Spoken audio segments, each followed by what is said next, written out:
Hi, my name is Jeremy. I'm from the Mills Auto Center in Wilmer. It consists of Toyota, Buick, and Nissan. Today I'm going to be talking about Nissan's Safety Shield 360. The Safety Shield consists of 6 things.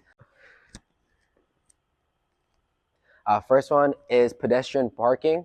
So in the instance that a pedestrian is walking in front of you, when you come to like a stoplight, stop sign, and you're still moving, it will brake automatically for you. We also have high beam assist. So when it's dark out, it's automatic high beams. So you don't have to keep flickering back and forth.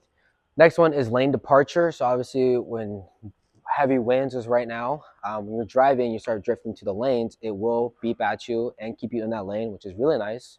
Other thing is blind spot warning. A blind spot warning is very nice. You have emblems on the mirrors that show, they'll light up when you have blind spot.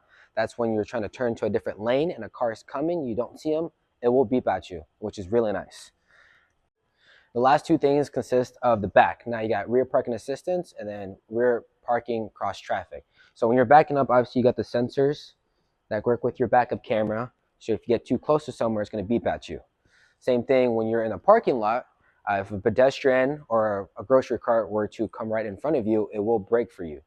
All these safety features are from Nissan. They are in a lot of their vehicles. Right now we're having some great deals. So if you guys want to come down and check them out, I can show you how all those safety features work and all the other benefits to all the Nissans. Thank you.